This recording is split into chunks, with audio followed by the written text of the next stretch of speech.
Hello and welcome everyone. There we go. Hello and welcome everyone to the new teachings of Andrew Bartzis. This is our reaction video. We've decided to change things up a little bit and to react to some of the old material. We encourage all of the audience to get involved, leave your comments, and we will be discussing this old material. So of course we'd like to welcome the man himself, Andrew Bartzis. Hello everybody, how does it go with you all today? I've had a good day, a great day. I've had a great couple of days actually. We've got Tobin. Hello everyone. Hello. Good morning, good afternoon, wherever you are. Hello. And Massey. Hi everyone, welcome to this. Should be a great show because I love looking at Andrew's old material and learning something new from it every time. Good to be here. That's right. So which clip have we decided on we're going to do first then, guys? We're going to use the first Galactic History video I did with Lance White. Old stuff. Now, as part of reaction, it's probably been, I don't know, maybe 2 years since I've watched these videos. I've watched them many, many, many times. Maybe a year. I think probably more like a year since I've watched these videos.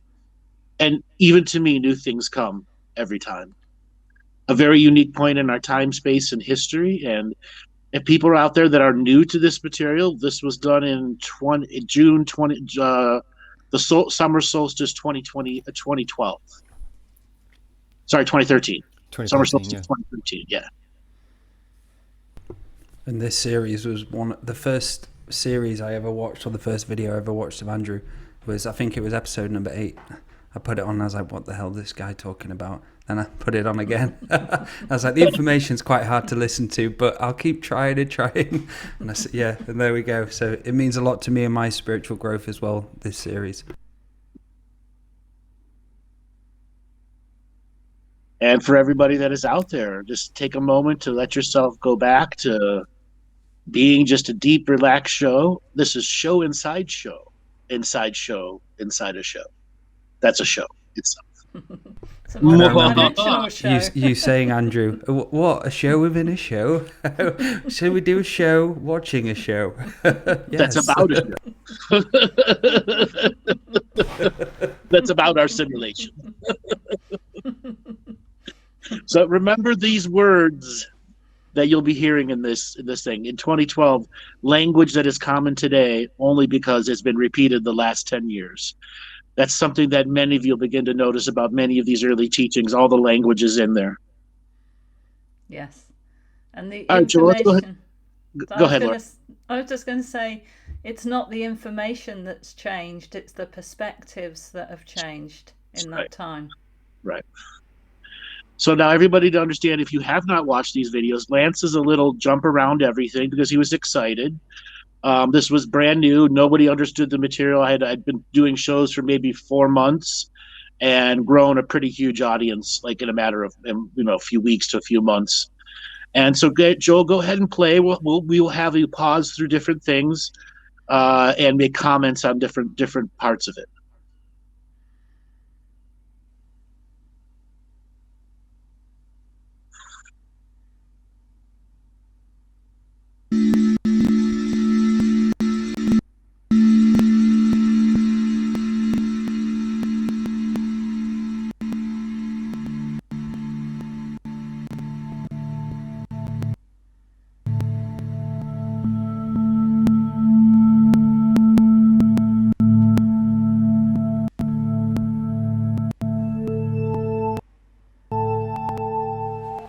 Greetings.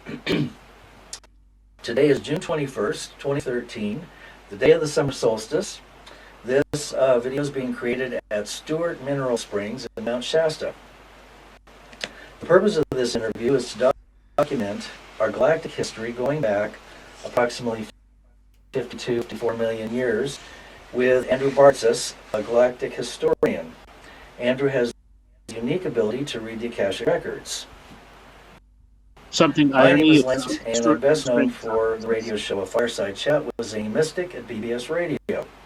So let's meet Andrew now and talk to him. Hi, Andrew. How are you doing? Good today. I'm glad you were able to come to the event here. Oh, yes.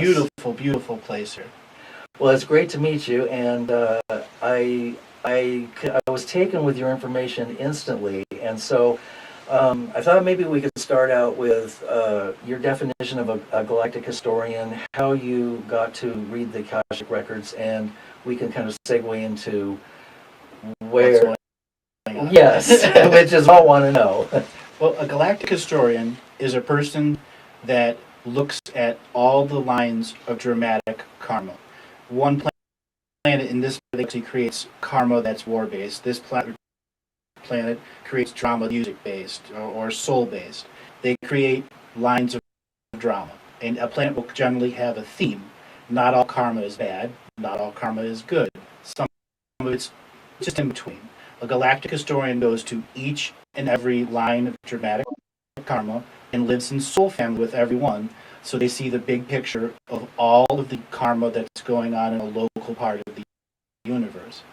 What makes it very difficult is you have to have true love with someone in that soul family in each and every time. So the truth about the galactic historian is to become one, you have to go to all of the worlds, live in all their incarnation and reincarnation cycles, and be soul family to each one. When our solar system was built from the ground up to clear out the karma of the universe, everyone was put here, and I'd already lived the lifetimes. There were 4 people ahead of me in this world that had the opportunity to say yes. They said no. When it came to my turn, I said yes. There's 2 people beyond me that can say yes or no if it comes to their turn. That's the basic definition of the galactic historian. Being soul family. All right. Those that come after, if it becomes their turn. So many people ask me this over and over again, whatever happened. Once I said yes, I became a living fixed position of time for that. Now, there are other galactic historians who other frames of time existence, and we all come together as a collective group at the end. But we're each individual being spawned from an individual set of times. And because I explained in that way of having to live in each and every soul family's lines of galactic level drama and have true love in each one, you must understand the magnitude of what that means. You're running 2, 3, 4, 500 simultaneous true love lifetimes by one master soul. And this was the first time that I'd ever heard the word karma used in the context that you've used it here. And it just changed everything I understood about, well, it added a whole new envelope of mechanics to consider. It was the first time I ever heard it. All right, let's go back and play. Travel means traveled a lot. I'm old. I guess so. Now, when did you first start to gain an understanding of the Akashic records, and how does that work for you, and how's that evolved? When I was still an innocent little kid, I was doing it then, but nowhere near the power levels that I do now, or the ability now. When I was 9 years old, my dad took me to a baseball game at Cleveland Stadium. Bottom of the 9th inning, a tie game, somebody hits a home run, the whole stadium cheers. At that point, I downloaded all the Akashic records of everyone that was there, 3,000 plus people. People miles away from the stadium. At that point, I knew I was different. I searched my mind. What was Atlantis? What was Lemuria? What was Decanara? Speaking in soul languages and not being able to communicate with this to my family, they just wouldn't understand. Where do you begin to even say that to anyone? Love my family, they're great people, and every family has a little dysfunction in it, but knew I couldn't say anything. Just knew it. There was a period where there were guides from Hollow Earth that came there and helped me redeposit the information in my brain into my cellular memory, and it is literally in your skeletal energy. It's not in your muscular fiber. Even though we as species today use our skin to store imagery or messages, and we shouldn't, it should all be within our cellular memory of our skeletal structure. Can pause there. So, we're in the process of the teachings of the skeleton and the observations of the aura begin right there. You guys have all heard me say I look at the atlas and axis. That tells you everything. It's the center of the part of the skeleton how consciousness interacts. Yeah. And that storing memories in your skeleton is one of those things that should be natural process for us, but it has been dumbed out of our greater thinking. Can I just ask, when you're at the baseball game and you had all of the 10,000, all the information coming in, the Akashic record, I know it's hard to put into words what it felt like, Andrew, but what was kind of going on then? As a feeling, as a human, what was it feel like when that was going on? As I got older, that reflection changed as I understood more about what was working around me. So in the beginning, it was a 9-year-old brain getting access to information that the curiosity stream just ran and ran and ran and ran and ran until the curiosity stream ran out. And at that point, that's where the higher soul kicked it in and gave me multi-level planetary consciousness access. So I could communicate with this celestial earth and all of the brothers and sisters and aunts and uncles and cousins and nephews that were related to this galactic drama that I had a direct Akashic record access to from living in their lineage. So is that when you realized you weren't as lonely as I think you were saying Yes, in the beginning? It was a lonely journey to start. Yes, that is where I was able to solidify my internal journey, and the celestial minds that I could work with would not necessarily be that replacement, but more like a set of guide stones of personal daily growth. That to hold on to this power, the personal daily growth was the absolute vital importance to it. And that eventually I would have to teach people of how vitally important it is. We are the boots on the ground here. We cannot be out of our bodies and doing nothing here.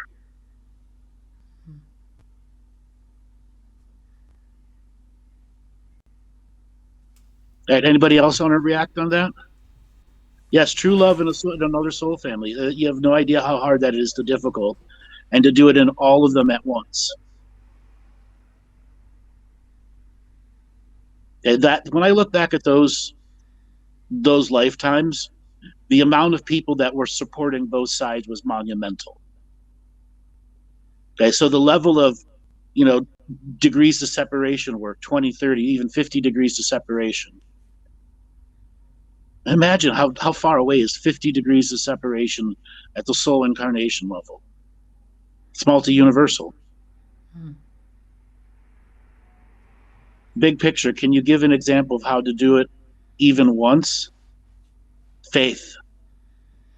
And it's a faith, love is a faith, and faith is a love journey to be experienced as it ever evolves, as it keeps changing, rotating, rediscovering a new geometry that redefines the love and flow.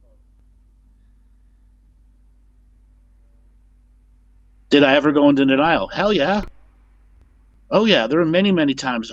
Where's this shit coming from? Okay, because my unknowingness was how can I just open up and talk about a subject I know absolutely nothing about? And then at what point in time is 20 straight minutes or 40 straight minutes of a stream which would knock people out before? Okay, I had to learn to control that energy without knocking people out. Didn't you think you were a galactic news reporter for a while? Yeah, that was early on. I when I was trying to understand what my role in the future would be. And then I'd have no idea how far in the future that would be. Okay? Yeah, I thought I was going to be work for any of the big news channels. Okay, and I would give them the update on what's going on in, the off-world worlds and what's coming here, and, an update on your awakening.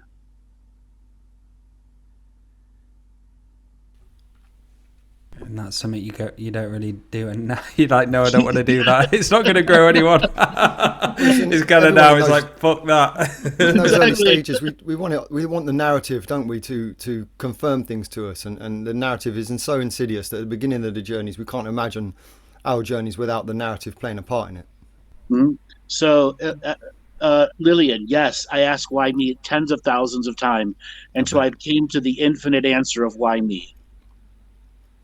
And the key is infinite answer of why me. And the rest is can you maintain the commitment, courage, and discipline to do.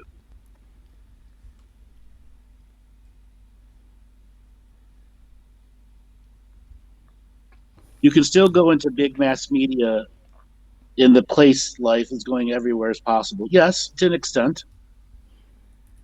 I asked why not me either. There are plenty of times I wanted to give it up. But that was the commitment, courage, and discipline to not give up on the potentiality that I had already seen. How difficult was it? And know was factual truth. How difficult was it not to look at your own future? Very difficult. But I did look at my own future. Mm. And all of the choices that would send me off of the choices. And all the choices that would send me onto the choices, and why those choices were made in that moment of mental, spiritual, personal history. Mm. And all the equations that got to that moment of choice, and what that choice moment did here or there, until I understood the fundamental teachings about choice itself. Because I bet from a young age, if you're trying to look at your future with this type of awareness, then you're going to have to learn the mechanics of the different timelines and choices, free will, absolutely, potentialities. I imagine just trying to look at your future would have opened up a whole new load of teachings for you at that young time. Which then occupied my brain as processing data, which is where I was able to realize that I wasn't getting a single Akashic stream from this world. I was getting multiple Akashic streams from multiple worlds simultaneously. And that's what made me, it's absolutely different than all the others that were doing this process. Yeah. The simultaneously intermixing of multiple Akashic records from multiple worlds, which is why I was counseled by the celestial planets when I was young, to have that frequency built into me like an extra language. The celestial language was my second language, or my first language. What was it like for you looking into darkness and not being say at a young age when you're looking at all these streams of information, what was the kind of like catalyst for you to learn the neutral perspective? And because thinking about it, like if I was that young and I was looking into all this information, some of the darkness would probably change me a little bit. What was it like for you going into that dark? Yeah. Sure. I had set up tests for myself early on of remaining sacral neutral. The volume that you look at looks back at you. And it was a specific teaching that the precognitive workforce had created for me, which was me. So the greater aspect was to rediscover how to learn multidimensional thinking. Yeah. Mm-hmm.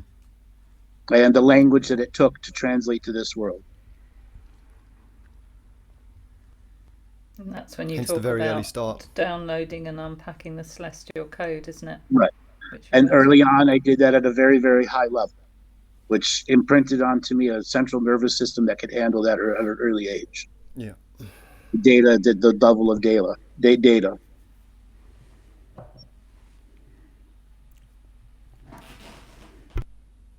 So Lillian, once you mentioned that you came in through the back door into this. Hold on. You go backdoor process. Yes, the backdoor process was, how do I describe this?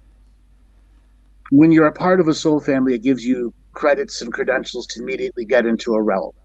If you have multiple soul family credentials that are in opposition, like one says you can get in and one says you can't, there has to come down to the court or the system that allows it in, which at that time would be the avatar asshole peoples.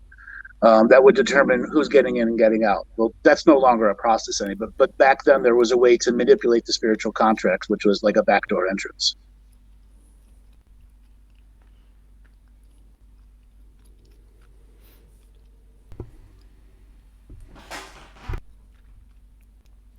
All right, let's go back and have it play some more. Of learning about Earth's history, and apparently there's been quite a lot of shenanigans and playing with timelines and so on and so forth. Most of us are familiar with the basic story that's come through various channels and who some of the players are. But you're going to take us back starting about what, 52 million to 54 million. Well, we lost 2 million years of history when Earth wasn't in this universe anymore. Okay, what happened? It was a big prize that a galactic sentience of another universe said, I want to play this game for a little while.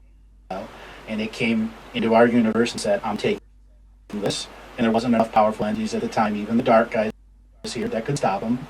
And they put it in another universe for 2 million years and allowed it to seed life in another universe, because that's its original purpose, is to be a galactic seed planet, seeding DNA wisdom to whole new galaxies. And then Earth got mad, basically gave it the middle finger, and came back over here and got back into the fold of what was going on here. So it was able to break loose. Correct. Did It is ascensions. Right, right. Do you have a name for that galactic group? The universe that it went to, Right. we'll just call it the Zolaka. Okay. Okay. It doesn't have language, and it is intonation, Zilakwa. That's the best way to describe it. It's not a free will universe. That we have now. Correct. We are a 100% free will universe. And free will means we can set up our realities based off of the rules that we create in it. Okay, but our free will has been co-opted over those millions of years. Correct. Okay, so then who was next to interfere with the free will of the planet? Well, Earth had drama while it was being created. Drama is natural. Drama can be, I don't like you because your technology is better than mine, my religion is better than yours.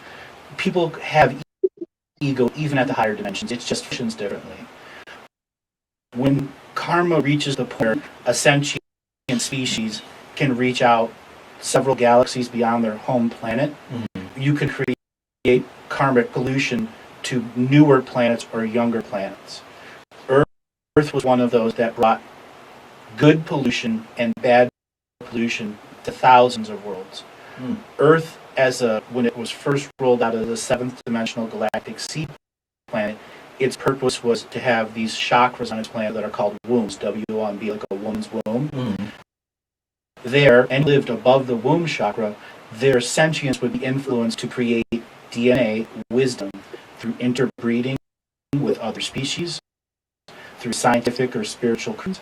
Thus, Lemuria and Atlantis, where the societies returned to Earth's original purpose while it was in a light part of space where sentience was expanded, knowing full well that they would come into the denser and denser part, and the breeding of souls that were coming in was outweighing them, because the invasion we have is spiritual invasion. It's always been that way.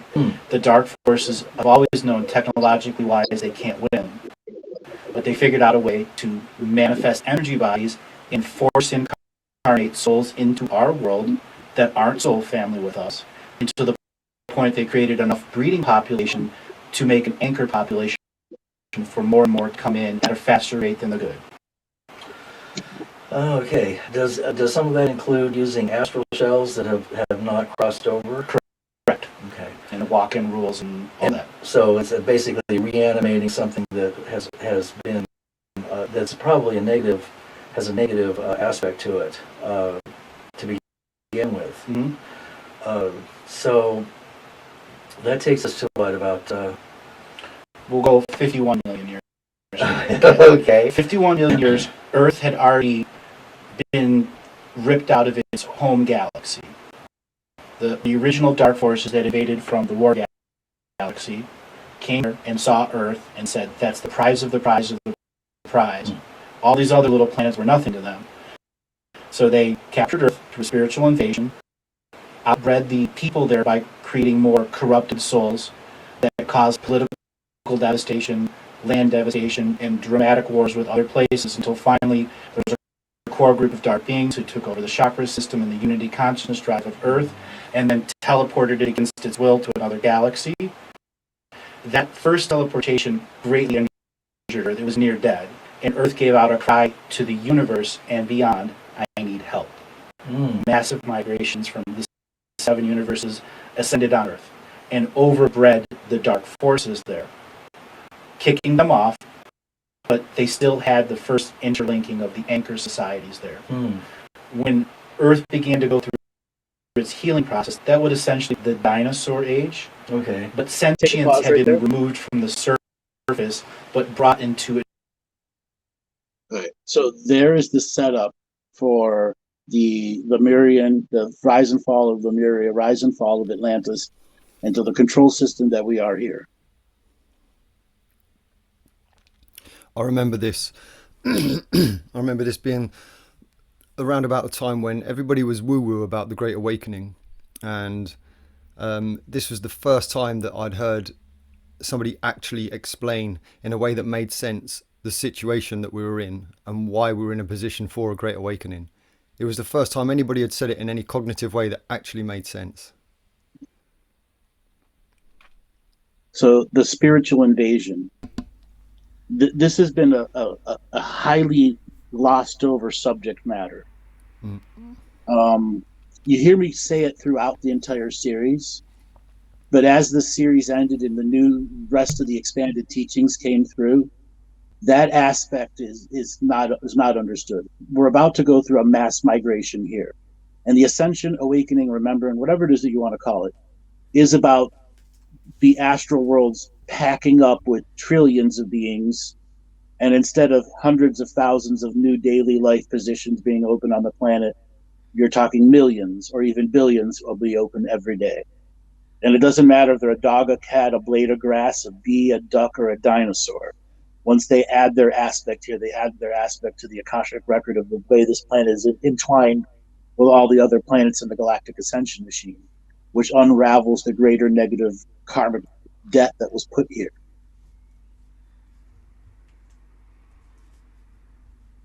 So the so-called anchor society of the dark is in perspective much less.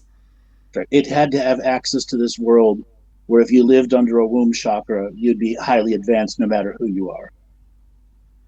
Other worlds have womb chakras, but very few. Most have one, maybe two. And if they're really, really, really a high spiritual society, they'll have three. You have over 300 on one planet here. So when the Earth volunteered to obviously create this new dream, Andrew, was it all, say, like the fetus has spiritual contracts to obviously things to happen in their life? Did the Earth have that before she became a planet? Did she have all these contracts and knowingness? Oh yes, that also led her into the bigger thing is, how will I create life for planets and galaxies that are not yet in creation? For I will have a hand and foot and body and soul in the future creations, past, present, and future. That's elevating the celestial societies. You spoke about they captured the unity consciousness drive when they dragged her from this universe. Is that possible? Is it possible that could happen again? And if not, why not? No, they don't have access to all the control rooms to do that. Then they had access to all the control rooms. Yeah. Which was something to understand about the control rooms. They all don't live in one physical permanent spot. They're moving every day in a DNA cipher. If you have to have the totality of human potential DNA to activate all the rooms simultaneously. I tried explaining this, but it was I simply decided to give it as called a DNA cipher. Well, the cipher is an immense amount of DNA code that unravels the human potential. And if you don't have that exact DNA code, you won't get access to the rooms. Was this one of the final fortifications? Yes, that was the final fortification. Yeah. What's the state of the control rooms now? There were about, did you say There's 40 still or there are still 41? 19. There are still that are 19 that are not. They don't know where they're at. Okay. Well, I just said they're constantly moving. So the existing ones that they have move all the time too. But they just have the front door code to get in so that they can begin to enter the DNA code. You don't enter the DNA code in one place. You have to enter it in all of the nodes simultaneously.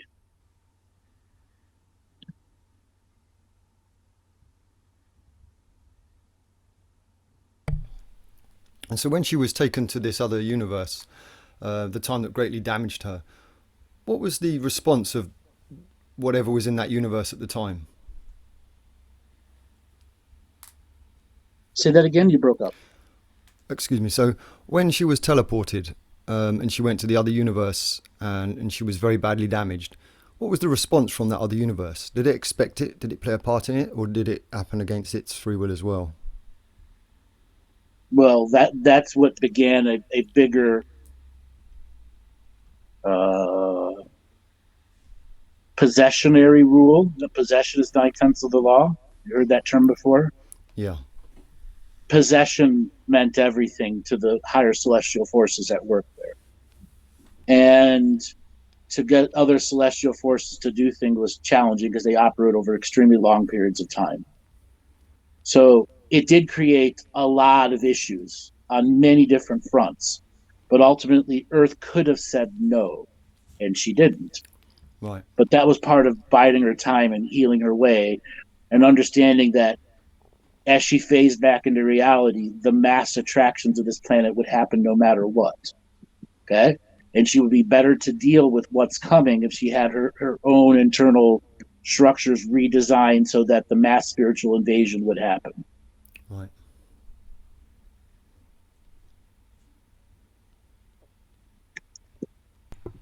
So was this a point where the Ice Age happened around then for it to heal itself, Andrew? Was that kind of the Earth fortifying itself? Time no longer is in alignment to our linear concepts, and our linear concepts are going to radically change anyways.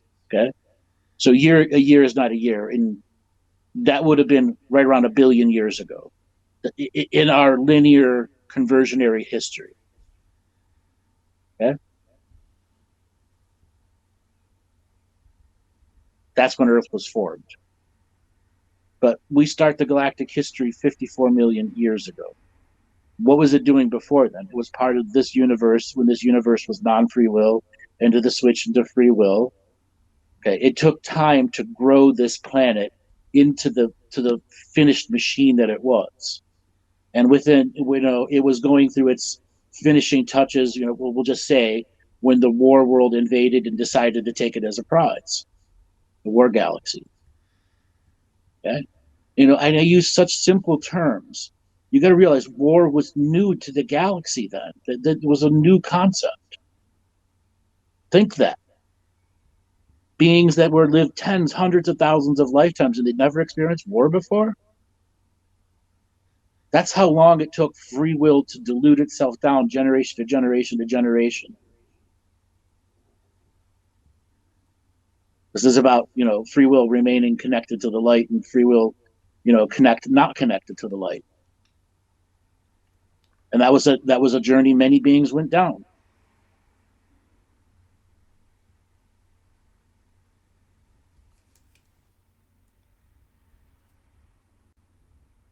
So from Jason, if we had more remembering access to our latent DNA, would more humans have the potential to access the control rooms? No.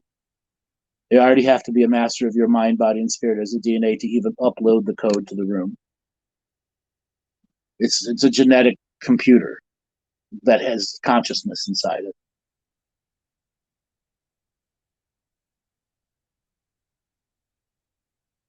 All right, do we want to go back to the video?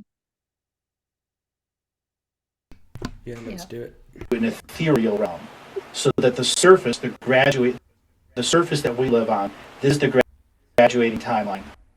If you're to become a higher dimensional soul, to interfunction with Earth, or to go out and explicit your consciousness, you have to be on the graduating timeline. Earth has 3 timelines: above, below, center.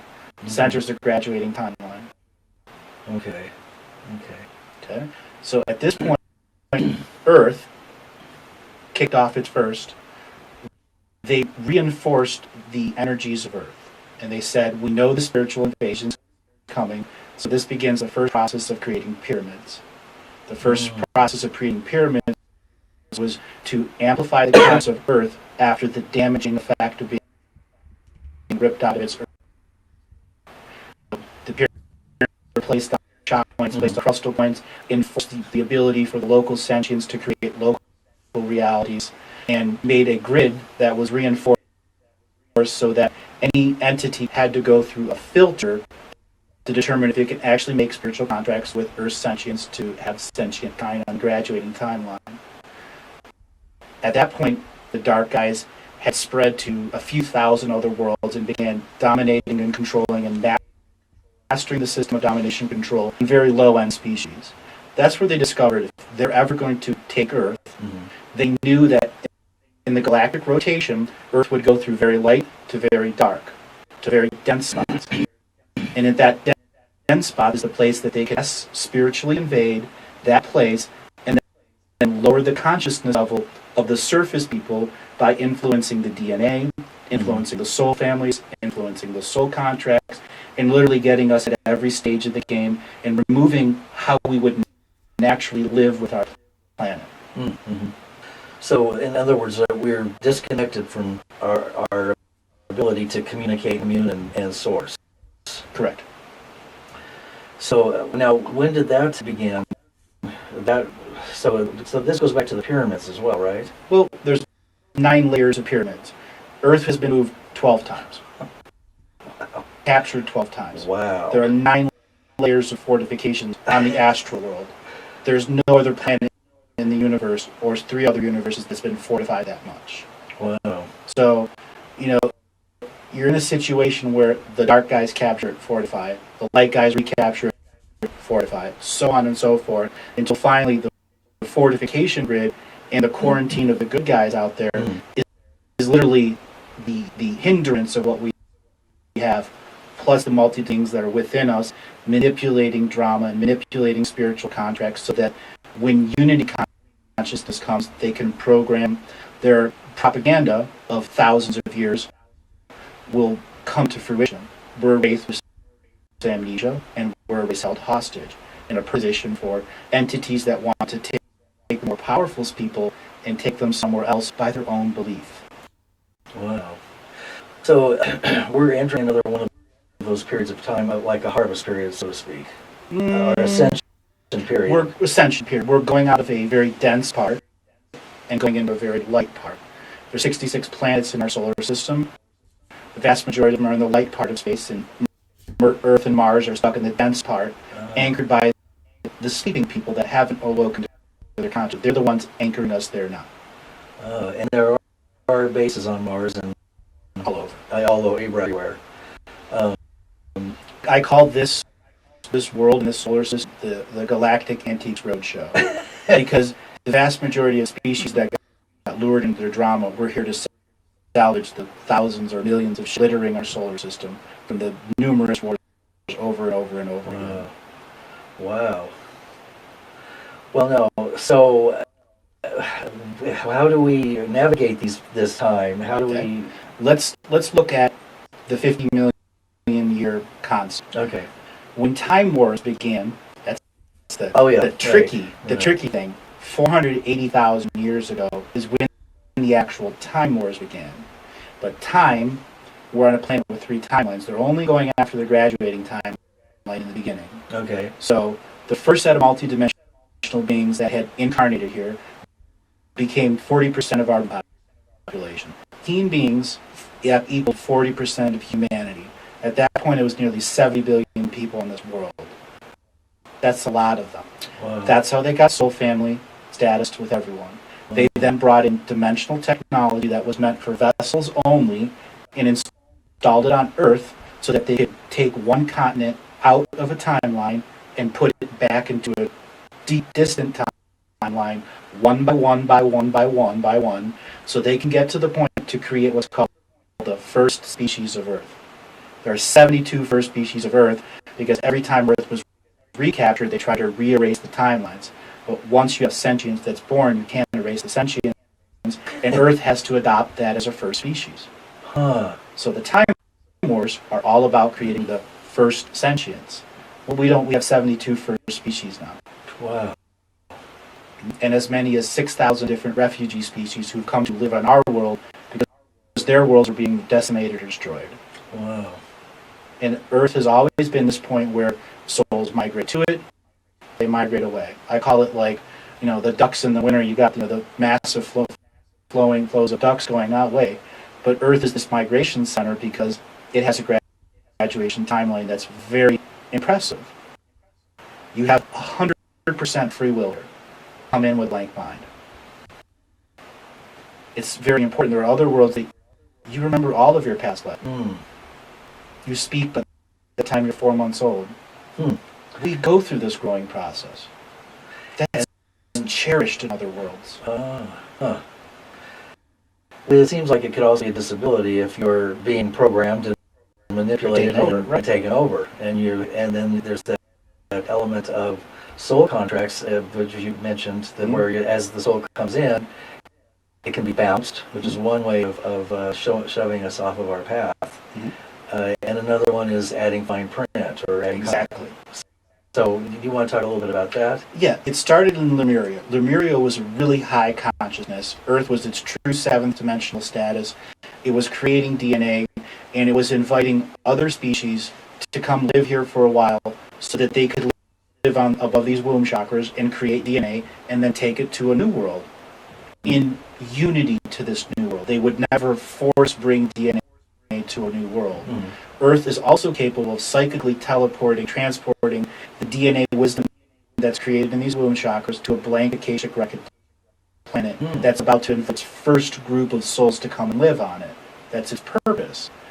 During Lemurian times, there were air cities all over, there were ground cities, and there was as many as 5,000 different species that came here to work with Earth to create DNA to spread.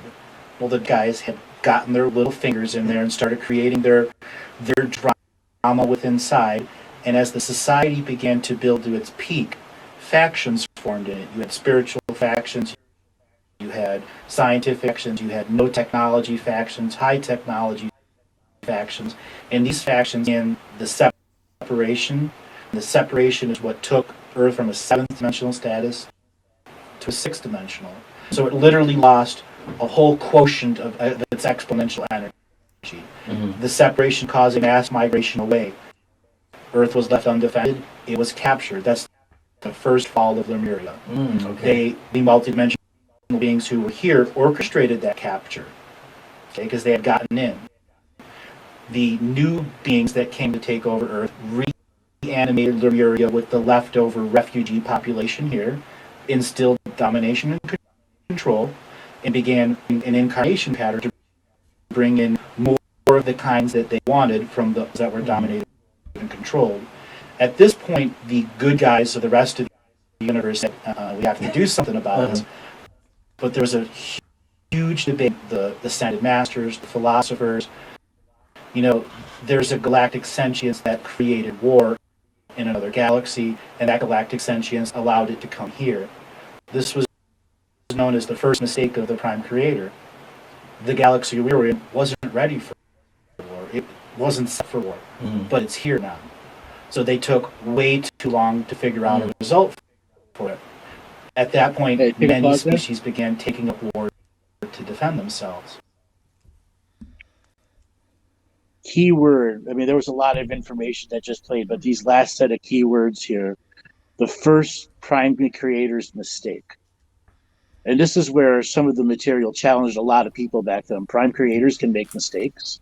Still does today. Yes, they can. Still hear questions about it. Yep. Yes, they can. They are fallible, just like the Pope.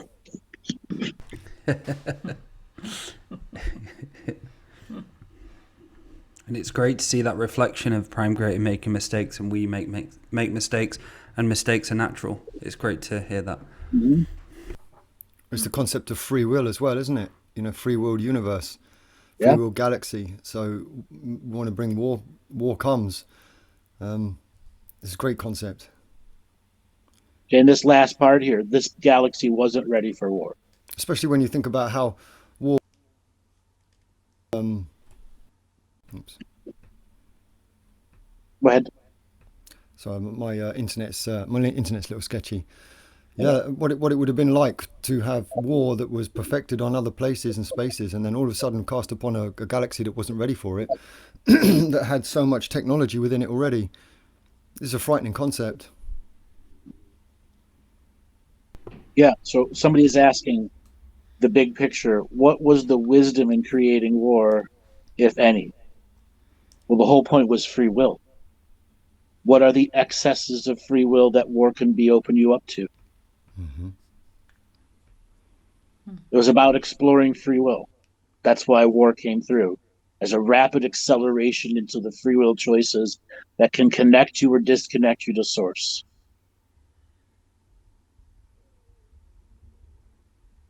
And the infinite journey to reconnect or disconnect again. It's still free will, isn't it? Still free will. And the exercise of free will is what many souls have to go through to get considered to be old. They've used their free will for long enough to sustain enough life force and choices that they're still literally at the leading edge of what light can or cannot do, defining it or keeping it infinite. And so the game was all very much already at play at this point, because I think you mentioned before that the multidimensional beings actually lured this war into the galaxy. Sure, because they knew it wasn't ready, and that it would have a perfect mega splash outcome. One that would get the gods and the higher dimensional entities to notice, and if they didn't start acting, they would lose control of it. And as predicted, many of them didn't act. Over extended periods of time, they just let it play out. Free will, and didn't interfere, which set up the toxic creations that were here. Because of these beings knew they wouldn't react, that they would have a tremendous time to refine war in this particular galaxy. When the ancients of ancients left this galaxy, they left our programmable DNA, 900,000 different versions of humans spread everywhere. Okay? And no longer their technology, there's no longer the high-level masters running their technology. The technology has been exposed to so much celestial energy, we became sentient, like and from artificial to regular soul-based beings. Mm. So did they invoke karma for doing that? Yes. But So karma is also what brought the teaching of war here. Okay. And is this what brought the multidimensional beings even further into the game themselves? Because ultimately this had to happen in order for them to be here, for the spiritual incarnation to happen, in order for this process to come to its resolution, surely. The answer is yes. There's 12 and 15D chess going on. Mm. So they're invested and involved in all of its linear and non-linear experiences. Mm. I think since this series, haven't you spoken about the quarantine grid actually being dismantled? Yes, and now it's just a blockade. Ships can still get in and out, but they're maintaining no DNA, off-world DNA trade.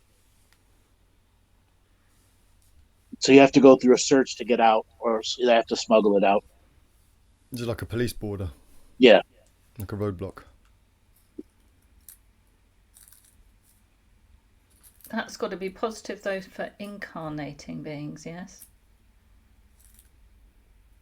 Eric, does the Akashic Records change every time a choice is made due to free will? No, because everything is a part of the infinite potential algorithm. Otherwise, wouldn't they be able to look at the Akashic Records or better manage the fall of Lemuria? There's many different aspects to the fall of Lemuria, because Lemuria is not one singular realm.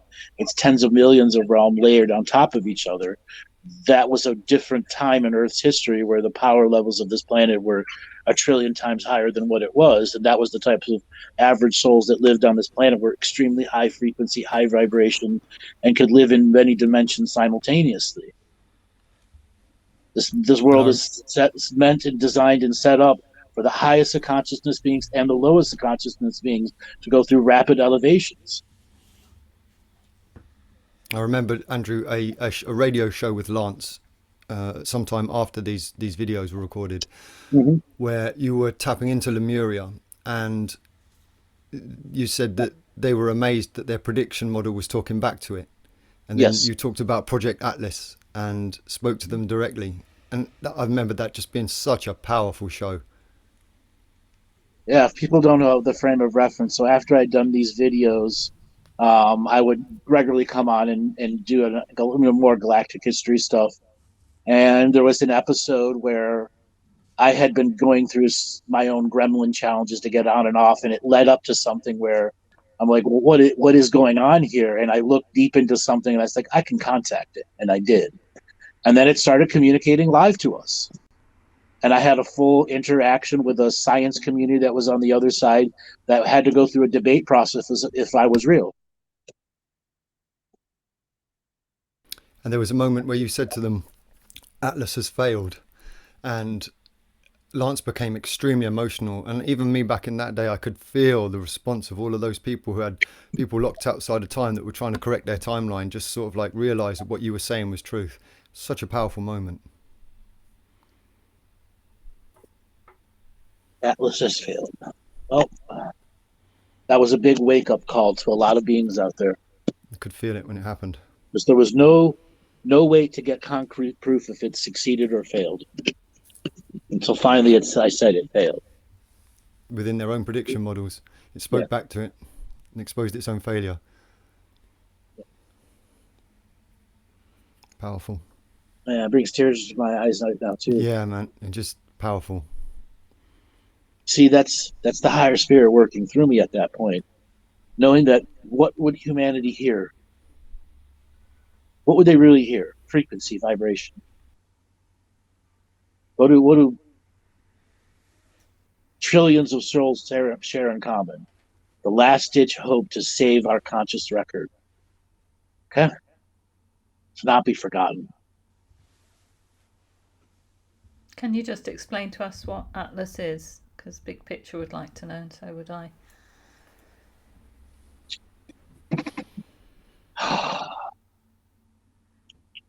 Let me get through the tears. Atlas was the last hope that our gene seed, the totality of what we were, that were both Lemurians and Atlanteans, who were time-traveling races and species and cultures that just happened to land on a common timeline during one of their many great evacuations. And they fought each other for a while, and then they stopped and realized that they were each other's ancestors. And so they took all the gene records that were living on the surface, subsurface, and astral, and codified it to a gene seed, so that the Atlanteans and the Lemurians would all have a actual line out of uncreation or being a forgotten being, where your Akashic record was, physical record was lost, but only existed in the astral frequencies of the planet. Or if it was a strong enough timeline erasure, even from the planet's consciousness also. And it was an attempt to make sure that no matter how minimal the connection you have, that there would always be a way back into time. Because of the time erasures that were eventually coming and consuming the planet from the multiple timeline wars that had created uncreational events over and over and over again. And Project Atlas was the attempt to connect everyone's gene seed together and give a way out, and that represents there was no way out. There would be billions of years in the freaking repetition. The hairball, that's what I called it.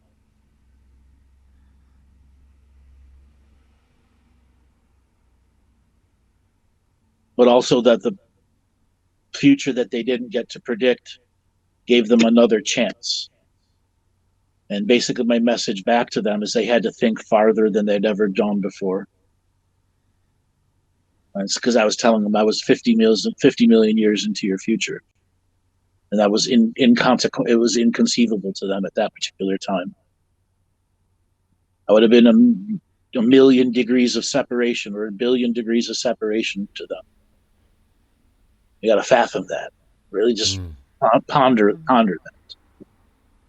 Now, I've gone back to this moment, and I was not the only algorithm to talk back to them. I was like the 20th. Okay? How did they know you're real then, Andrew? You said they didn't know if you were real at first. I said, prove it. I'm inside the program. Turn me off and I'll turn myself back on. They went through a challenging process, a debate process, and I entered their debate fields too to prove I was a living being in a future. Sounds like Neo in the Matrix. Yeah. Wow. Wow. That's some cool shit. Yeah.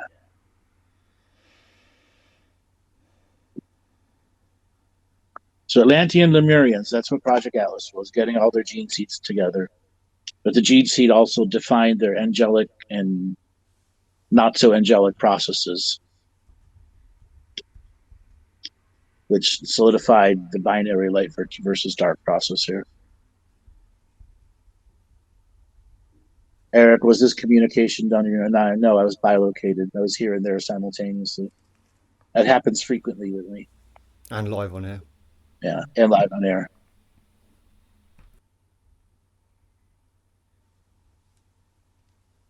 The big picture, in that instance, I went backwards in times and connected to their quantum computers of their history.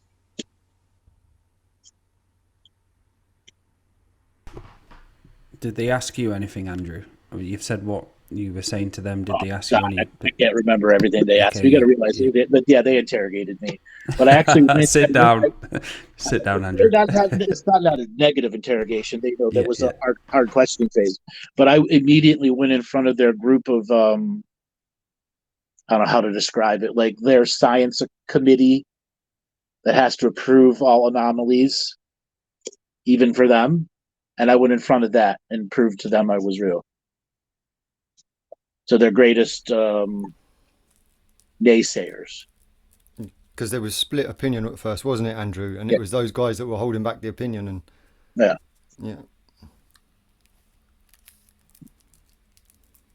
We'll have to find that clip and react to that clip. There was a powerful moment. I remember it very well.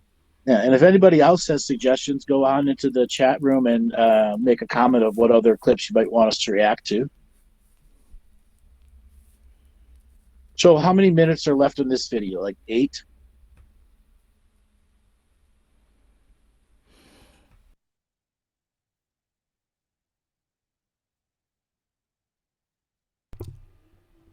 Five. I think we've got 5 minutes left, have we? Yeah, we do. Okay, let's move on to another clip because it's just a bunch of nothing significant at the end.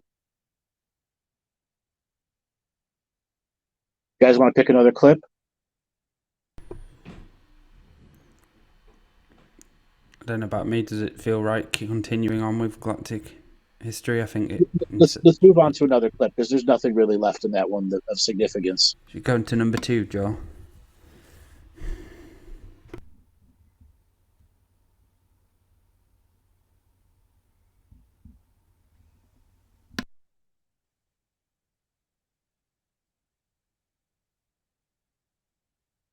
So, Eric, were you able to give them any words of hope based on what is happening to all of us today? Yes, I did. I showed them a way around the galactic erasure process.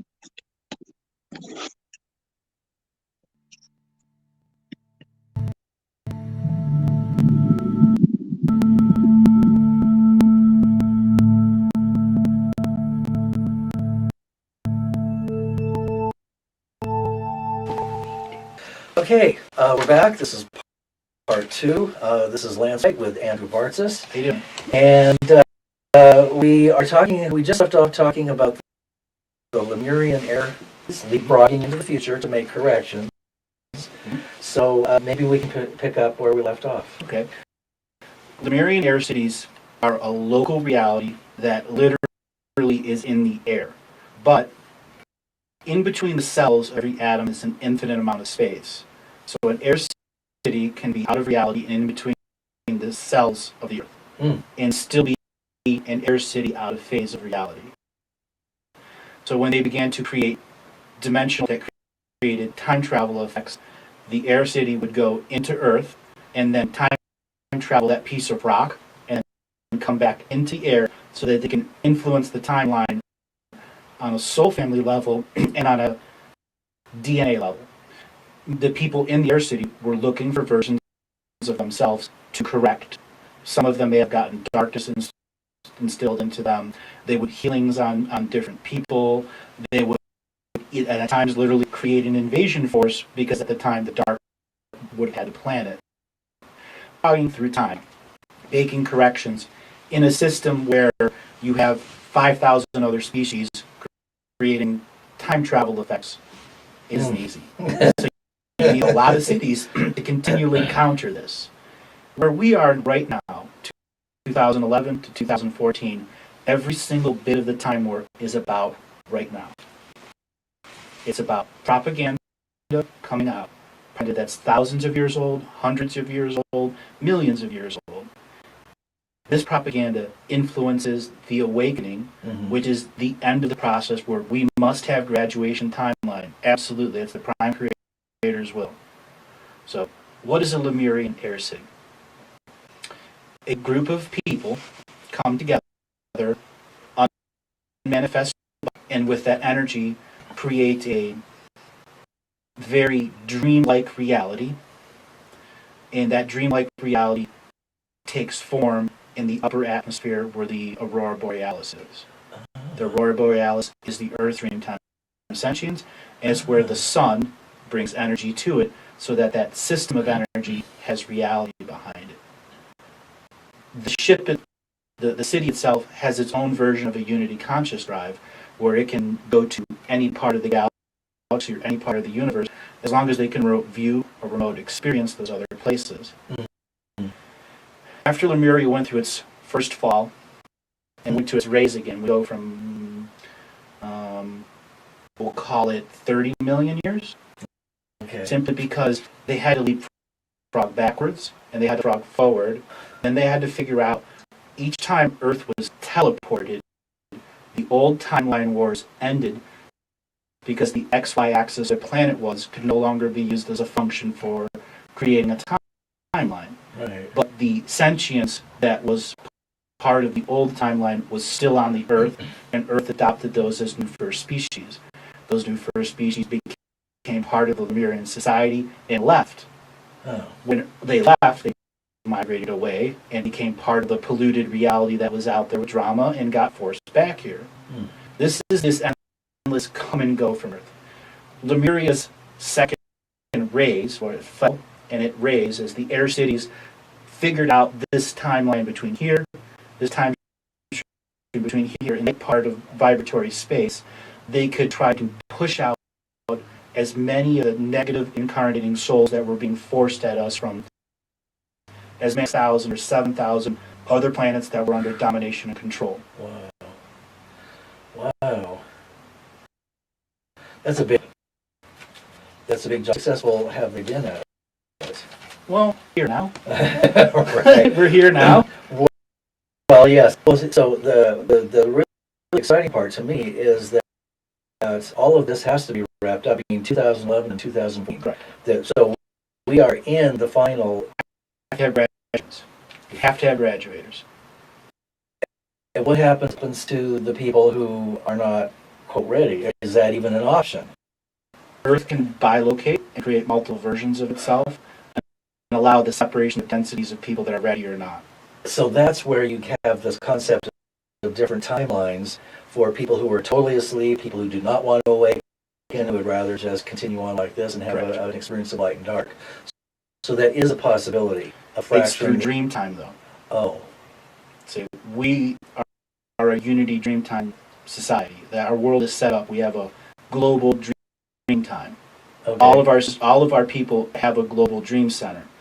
We live in sacred geometry cities that prevent us from going into the global dream time. Okay. The event is all of us for a brief second experiencing unified global dream time. Okay. And the more and more we get exposed to it, the more and more the awake people begin to experience synchronicity, deja vu, shared dreams, and then the next layer up of awake people begin to interact with the two and teach. Like, you have a kid that has a shared dream with a mother or a father or something to that effect. It spreads, and there's no way the system can stop people sharing that one-on-one. One-on-one. Right. Even though there is highly developed technology to observe, monitor, there's mind control, and so on and so forth. Now, you mentioned the event. There was a television show that came on and was aired briefly called Event, about everybody collapsing and unconscious, and they accessed their future lives, and I don't remember the whole story, but it seems like it was a foreshadowing. And doesn't the dark use the Hollywood film industry to see soft disclosure? Yeah, soft disclosure. yeah. So they can say, well, we told them what was coming. Well, soft disclosure exists for many reasons. At times, it's just a really creative person coming up with an incredible storyline. Right. And at other times, they're influenced that say, do this because it needs it. Right. Or you have other people creating things to create disunity and propaganda. You know, we've talked about Nibiru and Planet X. It was a real situation with a real planet. It's been moved dozens and dozens of times. We, as a species, every time they re-air the series, bring it back. They've had to install technology on it that literally keeps it out of phase, so our fear consciousness doesn't re-manifest it. Wow. Okay? Wow. Interesting. And why Nibiru? Because in the past, the main domination and control beings had parts of themselves all throughout the timeline that could communicate central hive location because it's all the same being. Okay. There's over 1 million different things that are of these 15 beings. 17 million of them now. Wow. How does that all get resolved? And let's hear more about the event and how that. Okay. Have you seen that?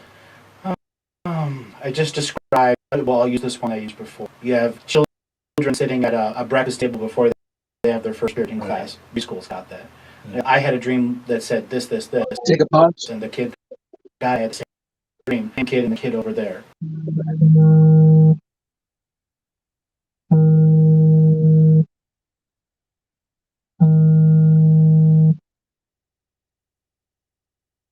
All right, can we take a pause there? Sorry, it's a phone call coming in. Hello? Hi. I can hear you. Okay, what did you think of that clip? Yeah, so many questions. Can you is it Unity Consciousness Drive? Is it like a planet engine? Yes. Okay. And when we're all operating in global dream time, separate of the sacred geometry cities, we're in natural living, we'll be able to move the planet or multi-located in many places at once. Because the journey to being a galactic seed planet is not one planet. It can be many planets, many times, in many places and spaces, offloading the genetic wisdom that it creates. That's why the gene seed was so important before. It was the totality of what the DNA was. And it's the Unity consciousness energy that moves it? Correct. And that allows it to be in many places at once. And did you say before we had snippets of the Unity Dream Time before, like yes. happening? Yeah. And what's that? Is that still happening throughout as we go forward? The event happened in August 2014, but what does that mean? I missed it? No. It just means there was a moment we were all connected, which means that the infinite potentialities have ended for domination and control. They no longer have an infinite process. Debt has been reduced enough where it's no longer infinite. And we come to the kicking cooling down process. Ready to be eaten. So Andrew, the air cities, are they still able to interact with us now? Or because I know one showed up recently in China. They all the time. Right. And Santo is. Sorry, go ahead, Del. You go ahead, bro. I was going to say, and this is the Lemurians and the Atlanteans reaching out from us from their time. Correct. And is that through karma, or is it a resolution process, or is it a mixture? It's a resolution process and karma too. It's all of the above. And Santos says about the original species, how many were there? Going forward into the awakening, or whatever you want to call it, do we all become the first species of Earth? So there'll be everyone has that. Even though there's 72 separate ones, we all become the macro first species of Earth. Cool. And so are those species all represented in our DNA skin suits now, or are they within this particular skin suit that we all share? No. So we this world features about 140,000 unique human skin suits out of the 939,000 that are potentially out there. Okay. But we have the best and the worst here watering itself down and pumping itself up at the same time. You have DNA that makes you subservient to certain personality types. That's why sports and news media personalities have so much power, because they have ancestral karma connections between them. Okay? All that stuff is being used when Dan Rather was, the CBS news guy, or whoever was the main news guy. You that was the trusted news source, and that person had a tremendous spiritual charisma behind them. Okay? Yeah. And so the original first species, their representation with us at the moment, would it be that then other timelines are going to have to mold with ours in order for the remembering to happen, so that these other species come back into our reality? Yes. Which essentially means we go back to Earth being broken up into 8,400 separate surface times. So each facet of Earth, there'll be 8,400 facets on the planet. Each facet will have its own unique frequency of time. With that, allows all the other blocked out timelines of negativity and positivity to naturally have a linear flow into the now, with a reduction of karma included. And so is there any emphasis with regards to a form of hierarchical order to our reality, or are we all just equally co-creating? We just have to live So there ours. is a hierarchical process of reduction of karma that had to start in the higher realms, and it required a whole bunch of higher realm actions that we were not privy to over many periods of millions of years, where it took them to change ideologies.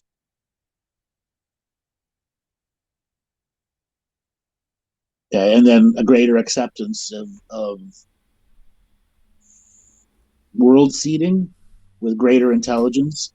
In the past, many of these higher light beings, they seeded a species that came after them and came after them and came after them. So there was incremental growth of different perspectives of how to grow life, versus the mass perspective that was humanity, that was spread between the 12 galaxies that were in contention with human DNA, body, 2 arms, 2 legs, human reproduction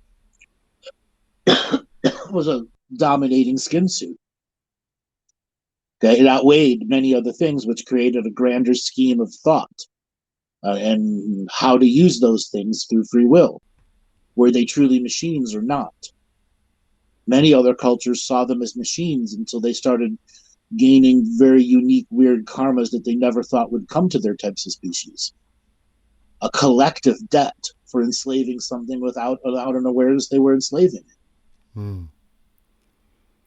And in my own processes, I have noticed that certain parts of these DNA give us access to certain capabilities that would have been used in a technological manner, but that react very differently to us as an I am. Yeah.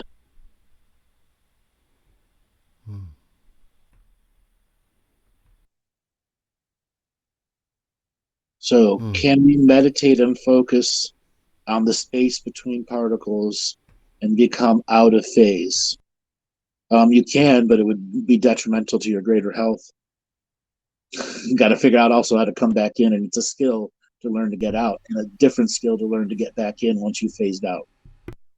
So if you're going to take something on like that, you got to think big, not small. What's the relationship of the separation of densities to the species? I.e., is it a single species experiencing this? Multiple species on this planet having this experience? It's multiple species and multiple sets of timelines. Because you could have species who have a surface life and a subsurface life, and then you have others who just have a surface and an astral life. And then you run across the rare few that have astral surface and subsurface life simultaneously.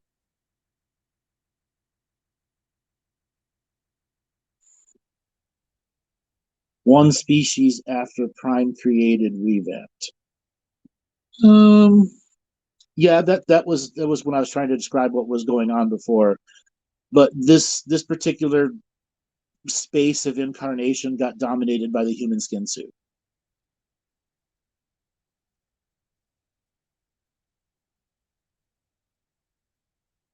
Can you concrete a set of requirements for an individual who wants to be a part of the graduating timeline? It starts with concrete faith. What is faith? What is spirit? And the journey to start with trusting that. Is there a scientific way of doing it? Yes. Am I the one that will tell you how to do it? No. And the same way, I'm not going to tell how people how to do faith. Faith is the same individual journey into knowing yourself. So there's your answer. Knowing yourself, questioning yourself, learning about multiple forms of observation. There's not one perspective, it's a million perspectives. And if you can only generate a handful of perspectives, you're missing out on the million of perspectives that give you the greater understanding of why a world works like the way that we do, because our reality is layers upon layers upon layers. Visible and invisible, seen and unseen, acting and interacting and creating and co-creating and non-creating with different aspects of ourselves to maintain infinite potentials here. Again, the surface is the graduating timeline. It has always been that. That's why it was the most coveted spot, but they wanted to turn it from the most coveted spot to this where you become a cow in a field constantly being harvested, instead of it being the most coveted spot, because they made it such a challenge to live here.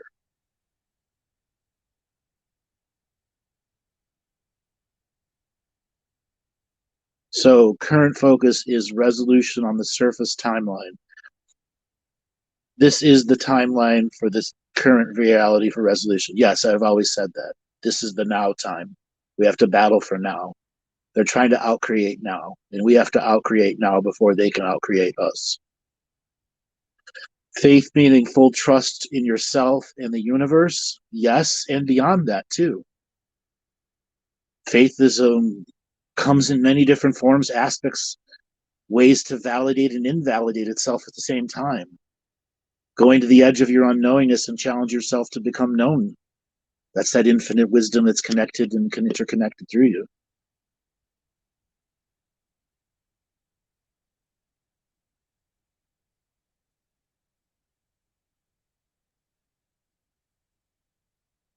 Yeah, the Atlas had failed recording.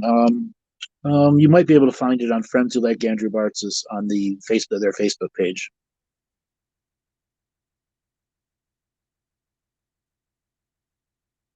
There are a couple others like Atlas has failed that are out there that very few people recognize.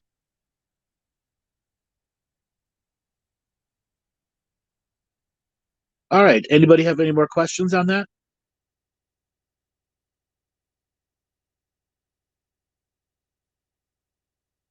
Cricket. Cricket. But processing there, Andrew. Just processing. Back in the old days, I'd talk. I'm like, anybody there? Hello? Mouse fart. Like when I first started doing interviews years ago, it would be like that. I'm like, anybody there? Hello? You haven't said a word in like 10 minutes. Hello? Did I know you? This is quite nostalgic, actually. This is I haven't heard you talking this way in quite a while, and it seems like there'll be a lot of people, new listeners, who have probably just been fed by self-mastery. But this is in the days when Andrew spoke about concepts that no one had ever heard before and that no one has since. It was completely unique and continues to be absolutely unique material. All right, so the big picture, does that mean 0% reliance on spiritual teachers? At some point in time, we have to stop riding the coattails of teachers. The guru system must fail. We need peers in our life no matter what stage of growth that we're at. So yes, it doesn't mean 0% reliance on teachers. It's 0% reliance on gurus. And it's those people that can do the self-illumination teaching. It's giving you enough to go out and experience yourself, but also to not get hurt. Okay, that's such a vital part. We need to teach people how to experience multidimensional living without getting hurt and without hurting themselves, and giving them the right level of education. So yeah, less reliance on guru types and more authentic teacher types that, you know, live their talk and walk their talk.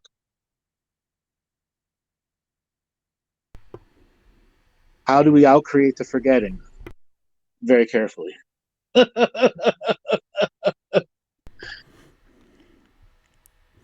By choice? Well, infinite choice. Yeah. Okay. I mean, there is a way that we can create mental, perpetuity in our minds. And if like a couple thousand of us got together and we're always sharing the in perpetuity technique, can we change the overall karmic balance of this planet? Yes, that's called prayer testing. They've done this before. That's why when humans come in mass, they can affect the world. Okay, that's why propaganda can be so effective the way it is right now. Now, what's going to happen to you? Okay, the system doesn't like it when you do that shit. Okay, it has defenses against it, and you got to be ready for it. That's why, like, so much of what I teach is about the spiritual hygiene, and then what it takes to spiritually journey and travel, and what it takes to get access to the records, so you can validate your own truths, and you don't need an external source to validate it. It comes from your own inner knowingness.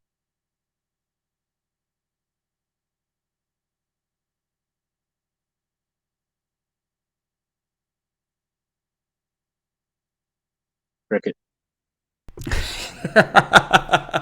It's great.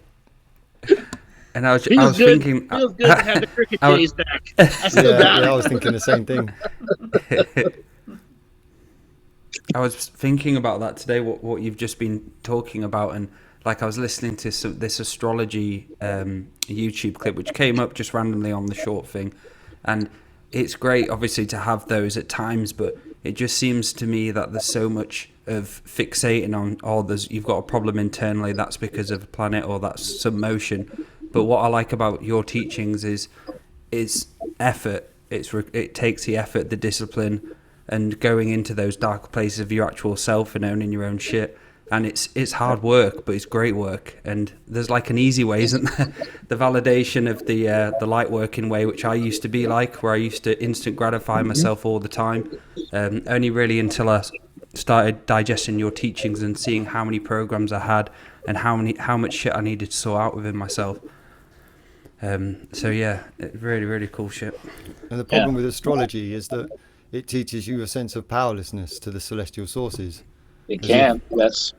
Exactly. And that's what was the problem with all of the lightworker teachings, is they did come from a place of victimhood ultimately, and that was the difference with Andrew's. It's no, you can co-create with celestial sources. You can out-create celestial sources. It's an infinite expression, and no one had been teaching that. No one's ever taught that as long as I've been alive.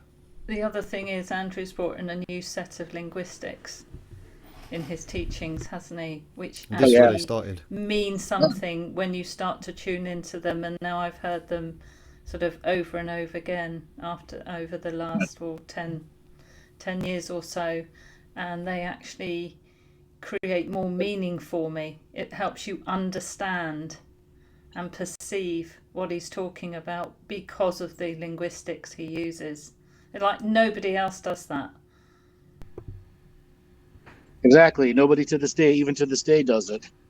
No. But it feels like you give your power away, and like don't get me wrong, astrology can be great, but it's just when it becomes obsessive and you give your power away to the planets and you rely on a planet to make you feel this way, and you make an excuse for all of your shit because of a planet.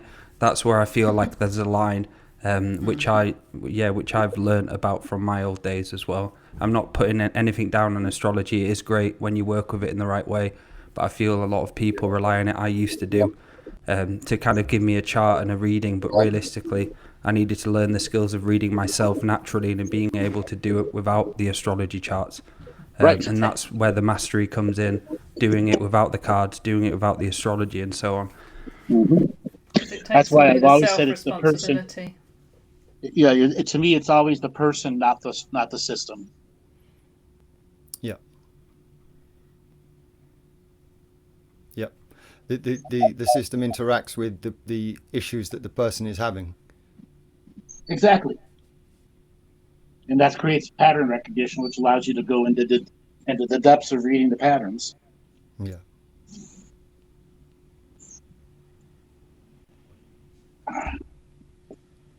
Well, I think we got a bunch of questions here. Hold on. Yeah.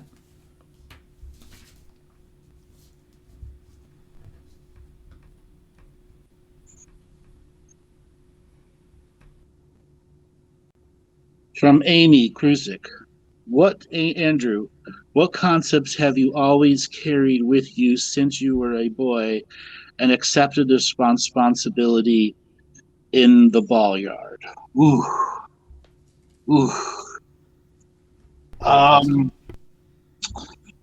Always carried with me.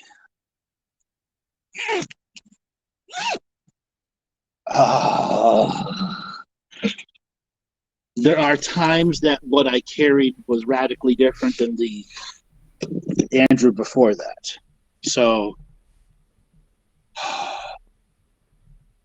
to not get lost in the story, that the story was temporal in the moment, and I was a non-temporal being first, living a temporal life, and that if I was able to see the many temporal points of view, both inside and outside of time, I could maintain unentangled observer concepts, where I could interact with the system and not change it, yet change it at the same time because of precognitive workforce, upgrading into the greater axis, because we all should be operating on a much higher power level. We all have ability to hack the system, but the word hack does not adequately describe what is your birthright, and learning how to use it can be seen as a quick hack. And how our language, you're asking the questions, what I bring with, how important language was. That was the other thing. How important the colloquial now language was. And that I would be influencing the world with my language far more than I could even perceive, even with today's ability. Yeah. Okay, compared to what I was then. Because I have refined my skills. Okay? I know I can't put it on full power. It attracts too much. And that, but I can Andrew, stay just under the level where they don't give a shit for an extended period of time and still do just as much work. But also, Andrew, you as someone who knows you and has listened to you for so long, you have an exceptional moral code. Yeah. And work ethic. And that exceptional moral code, I'm sure you must have had that most of your life. And that's something that's allowed you to come to these greater truths, isn't it? Yes. Even the moral code has adjusted as I became more aware of the nuances of life and stepping on journeys. So it was more of how the layered reality world worked for me, and that there were certain concepts, rules, ideas, structures that had to have no language to them. They were just something that I was accepted as the way to function into this reality.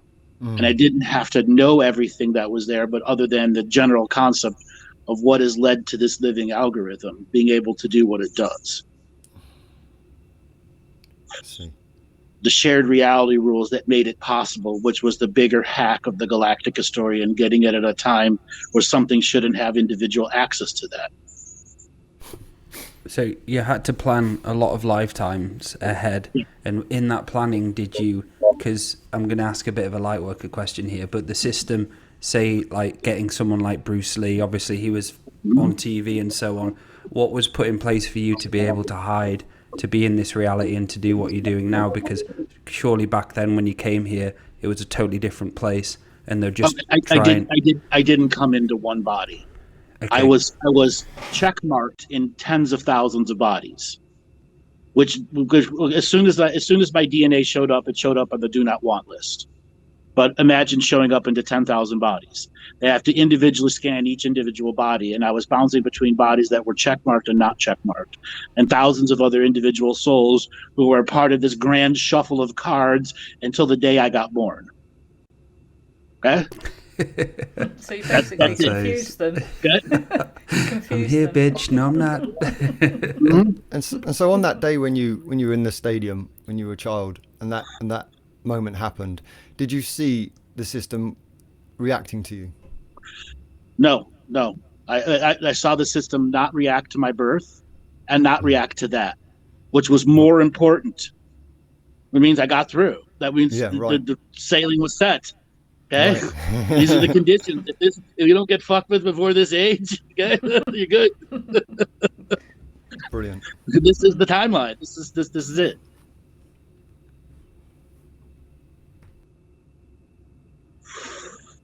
So yeah, I came through the back door, multiple back doors, tens of thousands of back doors, and I left a lot of front doors open. To confuse everyone. Come in, everyone. Yeah, but when I was being during the game and afterwards, I was understanding how infinite potentials worked. And because we had targeted it at infinite potential level, the system was never going to be ready for multiple infinite potentials all coalescing around one event, which is how you out-create the system. And we can do it now. And I was joking with you guys in text before, we've got to come up with the next name of the show and the next name of the show. We got to master naming shows. Okay? Because what's the next show? What's going to keep the audience interested? Write in the comment sections. What type of shows do you like? Let's hear your response. No Jesus answers.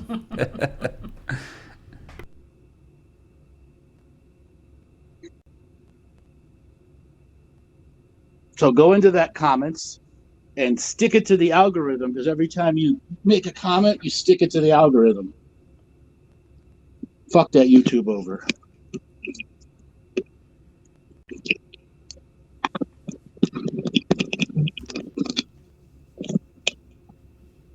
So are there any other questions anybody's got? Not from More me. crickets, I think. Not from me. Just cricket lots of time. appreciation. after what you were just talking about, yeah, a few crickets. The Galactic Historian reads one of his books, Story Time with the Galactic Historian. There you go. We can do that.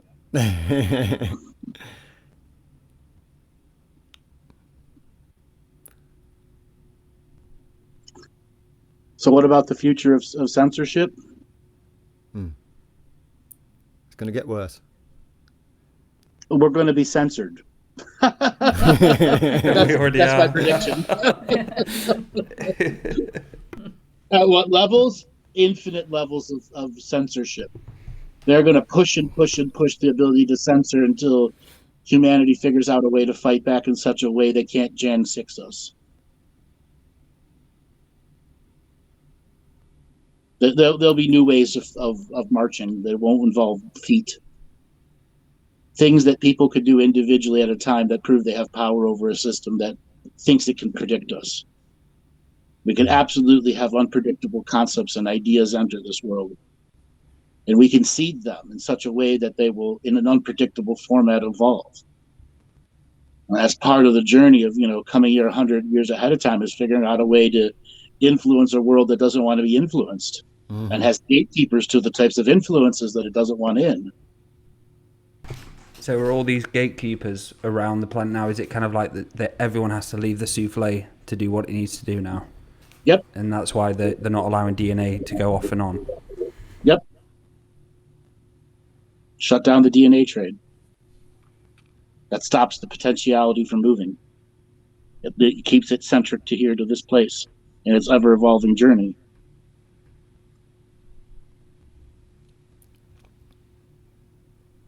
So here's a great little question. What else have other universes learned from ours? Don't wait so long to fix it. Fix it as soon as it happens. The longer you wait, the harder it is to fix. And sometimes it's impossible to fix. You simply must deal with the outcomes. Time polluting here can pollute other places that you never thought would be able to be polluted.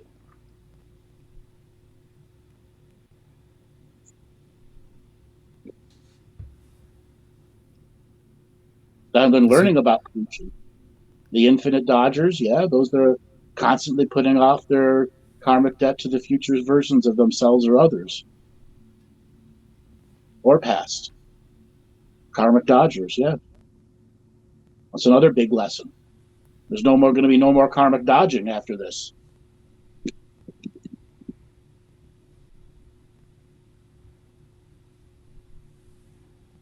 It's more than a tune-up of the timelines. We're going to go from like a 10,000 string guitar to like a 200 string guitar. But in that 200 strings, you'll still have access to the infinite universe. And this galaxy will become non-karma, won't it? It will. But all of the galaxies will adopt it. Yeah. All of the sub-galaxies of this universe, correct? Yeah. It's amazing to think of a whole universe that is giving out pollution through time to other universes and places and spaces in between, and not even in creation. It's an incredible concept to think about what that must be like for other universes. That's the understanding of how connected and interconnected we are. The consciousness in general, as it wants to learn what it can do, what its potentialities are, constantly creating light when there is no light, traveling to the very ends of the known conceptual lines of reality, and saying what lies beyond it. That's the ultimate question.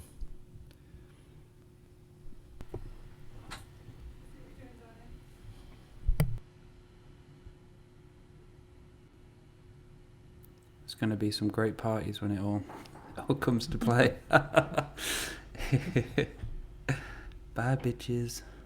All right, guys, let's call it an end to the show. Dale, why don't you give away for people to get a hold of you? So if any of you would like any psychic surgery sessions, visit daletobin.com. I've got an online psychic surgery date coming up at the start of next month on Zoom. I also do past life regression training as well. So if you'd like a one-to-one psychic surgery or past life reading, drop me an email and be able to get you booked in. And again, thank you everyone for watching. And Laura, Matty and Andrew and Joel. It's been an incredible show, really fun. Welcome. Matty, give away for people to get a hold of you. Okay, guys, so if you want a private session with me, you can head over to toothfeathersmedicine.com, go onto the menu and go onto the store, and you'll see a link to email me. There's also some light language videos on there that are shorts between 3 to 6 minutes that give very specific healings, and they're only £15 each, so it's a bargain for the kind of healing that you get for your money. So go ahead to twofeathersmedicine.com and have a look around. And Laura, give away for people to get a hold of you. Yeah, hi guys. So if you'd like some basic and advanced shamanic training, sacred self-mastery, all that's going to help you out-create this system here.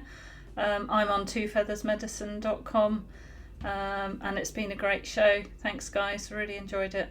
And thanks everyone in the chat too, and thank you, Joel. Okay, you all know who I am. You can go to my website, andrewbartzis.com.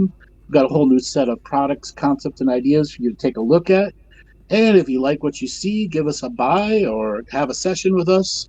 And we will be back tomorrow for a Friday night game stream and open Q&A session. All right, Joel, take us away.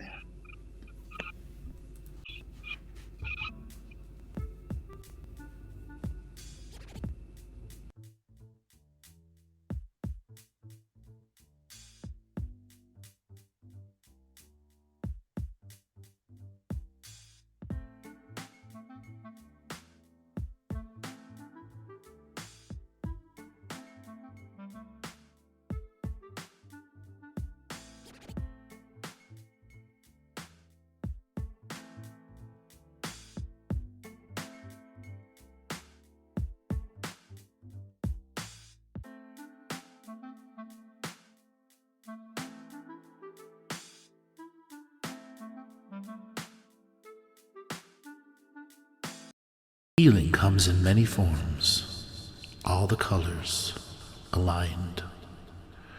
You are free as a dove when you choose, a sovereign state of being. And allow this product to work with the 7 color chakras in our own energy system. Meditations can trigger DNA wisdom and memories in light, out-creating our limited chemical memories. So sit back, relax, as we take you on a journey of light and colour.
Welcome everyone to the Scottish Highlands Galactic Historian What's Your Purpose tour. You're asking, what's my purpose? Your purpose is to go on this tour and discover the mystical, magical Highlands and Lowlands of Scotland. We'll be going from Edinburgh to Kirkwall, Inverness, all over the Scottish lands, as you can see on our incredible map. So I want to bring in Dale to talk about what is going to be included with this trip. So what's included on this What's My Purpose tour, we'll get a chance to meet Andrew Bartzis, and we'll be able to ask him what our own purposes are, and we'll be able to ponder and try and figure this out in 10 days. And each and every day we will be driving and I will be talking about the histories of the places that we are passing and going to. And a part of these attractions are what we are including in this tour to make it the most memorable tour I've ever been on. Dale, what are the attractions and everything that's included? A Scottish driver and also a guide. You'll have your own very luxurious Mercedes-Benz coach as well. It'll include all transport and ferries, 9 nights accommodation and 9 breakfasts and also dinner included as well. So for the attractions you'll get free entry to Dunrobin Castle and Gardens. You'll also be tasting the fine whiskey at the Highland Whiskey Distillery tasting, where you'll be able to see the spirits being made and created. And we'll be also getting entry to Scarabray, the Garrigan Blackhouses village, Callanish Standing Stones, which are so famous throughout the world. And we'll be also going entry to the Armdale Castle and Gardens, where we get the chance just to relax and walk around and just enjoy the scenery and the outside and the history. Also, we'll be going on a half-boat day trip to Stafford, and we'll be also going to entry to Iron Abbey. This is your opportunity to take the pilgrimage with all of us through the Scottish Highlands, the 10-day bus tour around the Scottish Highlands. On the first day of the journey, of this 10-day journey,